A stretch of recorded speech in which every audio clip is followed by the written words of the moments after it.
बिहार में चुनावी घमासान, अमित शाह का आरजेडी पर तीखा हमला, आरजेडी ने दिया पलटवार, गुजरात के जंगल राज के हीरो बताया। पटना में बिहार में आगामी चुनावों को लेकर सियासी तापमान बढ़ता जा रहा है।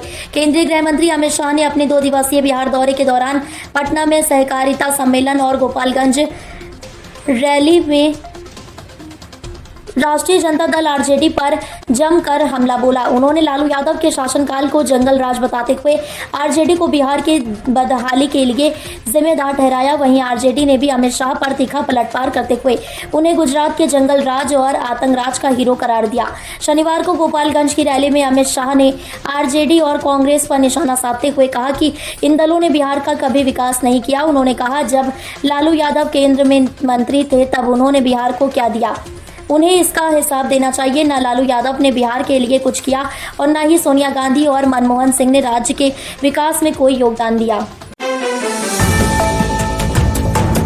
नागपुर में पीएम मोदी का बड़ा बयान, औरंगजेब की मजार विवाद के बीच विदेशी आक्रमणों का किया जिक्र। प्रधानमंत्री नरेंद्र मोदी ने रविवार 30 मार्च को नागपुर में अपने संबोधन के दौरान भारत पर हुए विदेशी आक्रमणों का जिक्र किया। उन्होंने कहा कि भारत ने सैकड़ों वर्षों की गुलामी सही और कई हमलों को झेला, लेकिन सामाजिक आंदोलनों ने कभी भी भारतीय संस्कृति को मिटने का नहीं दिया।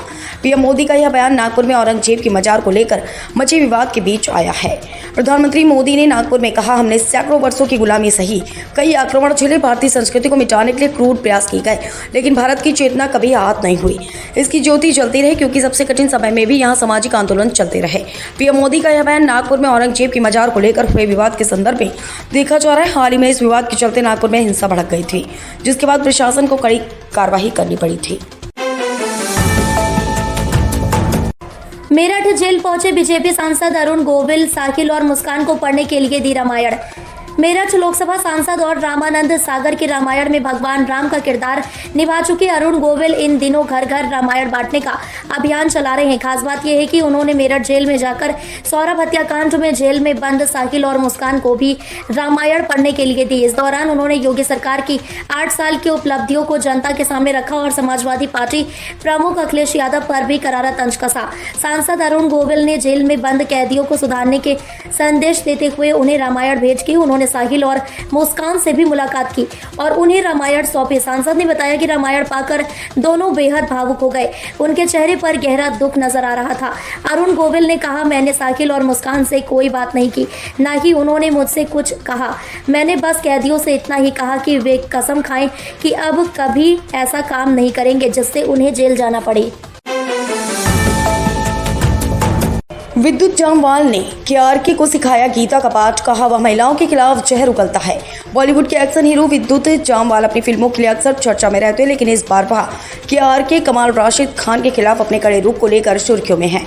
विद्युत ने केआरके की महिलाओं पर अपमानजनक बयान देने वाले वीडियो को शेयर करते हुए उन्हें गीता का पाठ पढ़ाया और उनकी आलोचना की।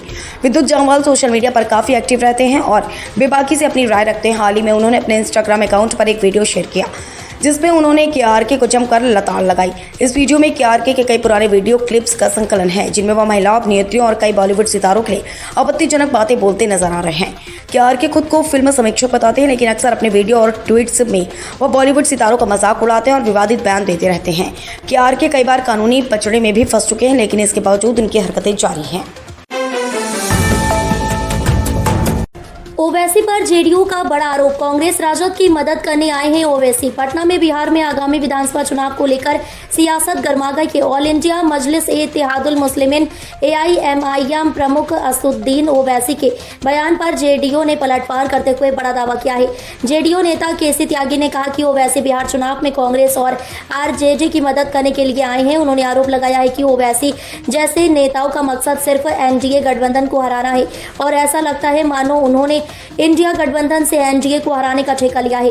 जेडीयू नेता केसी त्यागी ने AIMIM प्रमुख असदुद्दीन ओवैसी पर तीखा हमला बोलते हुए कहा, ओवैसी का मकसद बीजेपी एनडीए को हराना है। उनके बयानों से ऐसा लगता है जैसे उन्होंने कांग्रेस राजद गठबंधन से इंडिया को हराने वाला